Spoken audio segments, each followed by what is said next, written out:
Le jugement que vous portez contre les autres sera porté aussi contre vous. La mesure dont vous vous servez pour les autres servira aussi pour vous, dit le Seigneur.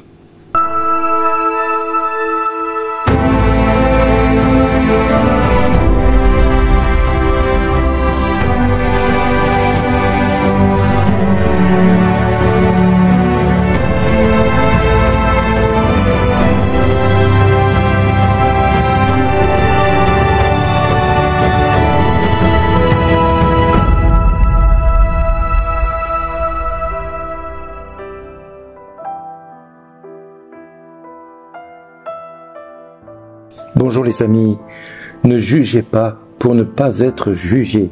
Jésus nous invite donc aussi à ne pas commettre le péché, à ne pas commettre quelque chose qui pourrait nous être compté pour faute en portant un jugement.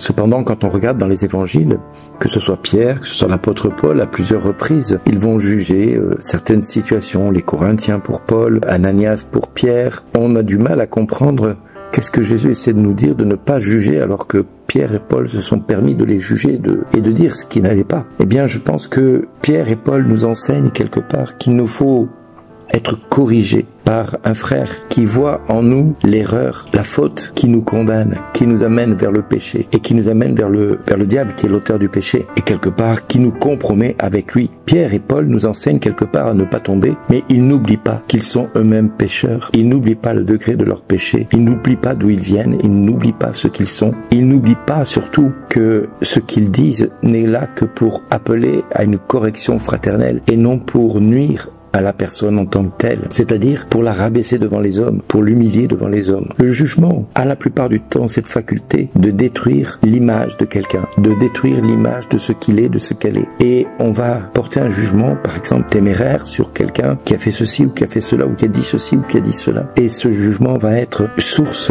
d'opprobre qui vont circuler sur cette personne ensuite par d'autres personnes qui auront entendu ce jugement. Ah ben un tel a dit ceci ou cela. Voilà. Et le jugement continue à être comme une cascade de problèmes dans la vie de la personne qui a été marquée du jugement. La différence entre ce que le jugement apporte comme malédiction et la correction fraternelle, c'est que la correction fraternelle n'enlève pas la paille qui est dans l'œil du voisin, mais d'abord la poutre qui est dans le nôtre. Nous savons que nous sommes pécheurs, nous savons que nous sommes limités en grâce, limités en capacité de faire le bien, et nous faisons le mal quand nous voulons faire le bien. Et inversement, il n'en demeure pas moins que la correction fraternelle va être là pour amener la personne à s'auto-corriger sans que les autres ne sachent forcément ce qu'il a fait ou ce qu'il a dit de manière publique. En clair, si tu vois ton frère péché dans l'adultère et que tu sais que c'est un péché qu'il est en train de commettre et que tu sais que dans son cœur il sait que c'est mal mais qu'il ne veut pas se corriger et que tu vas lui dire en privé: mon frère, je sais que tu es en train de commettre le péché d'adultère, convertis-toi et change ta position. Si tu vois ton frère pécher, voler par exemple quelque chose à quelqu'un, eh bien va lui dire ça, ce que tu es en train de faire ce n'est pas bien, mais dis-lui en privé de manière à ne pas rajouter à ce jugement une condamnation qui serait bien pire que celle que toi tu lui apportes en lui montrant que tu connais son péché. Il m'est arrivé à maintes reprises de dire à certaines personnes ce qu'elles faisaient de mal dans leur vie parce que le Seigneur me montrait ce qu'elles faisaient de mal, mais chaque fois le Seigneur me permettait de le faire en privé, de manière à ce que d'abord les autres ne sachent pas de quoi il s'agissait, et puis ensuite de faire comprendre à la personne qu'elle devait se repentir et changer d'attitude.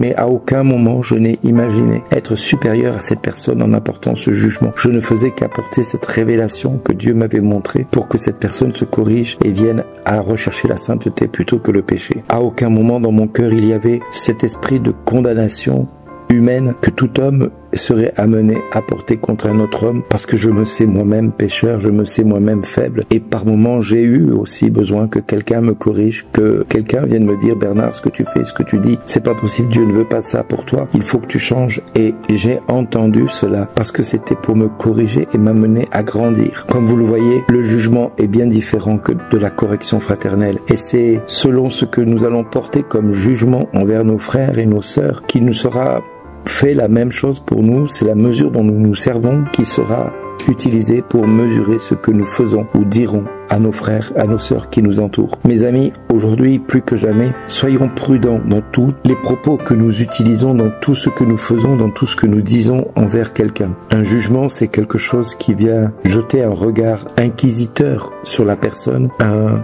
regard qui peut le contrarier, le blesser, l'humilier. Donc, veillons à ce que ce jugement soit d'abord et avant tout une correction fraternelle et non pas l'opprobre que nous allons rajouter sur sa vie en plus du péché. Veillons aussi que ce que nous allons dire à celui-ci ou à celle-ci, nous en soyons nous-mêmes exempts de toute erreur et de toute malice à quelque endroit que ce soit dans notre vie. Oui, veillons à ce que nous allons dire de l'un ou de l'autre, nous ne le faisions pas nous dans le secret. Je prends exemple sur certains prêtres qui dans le passé disaient à certaines personnes de ne pas commettre le péché de la chair et étaient dans la pédophilie. Ils étaient complètement condamnables et condamnés par Dieu à ce niveau-là. Et la mesure dont ils se sont servis pour juger autrui leur a été appliquée à leur tour quand le péché leur a été dévoilé. Et cela a fait des ravages dans leur vie et dans leur ministère et pour l'image de l'Église également. Donc, vous voyez, ce qui est caché reviendra toujours à la lumière. Ce qui est fait dans le secret est toujours amené à apparaître au grand jour parce que l'ennemi a pour objectif d'humilier la personne alors que la correction fraternelle, elle est là pour édifier l'être humain. Donc soyons vigilants dans tout ce que nous faisons pour ne pas être le suppôt de Satan en jugeant notre frère ou notre sœur dans ce qu'il fait ou dans ce qu'il dit. Soyons d'abord et avant tout miséricordieux en nous mettant à sa place.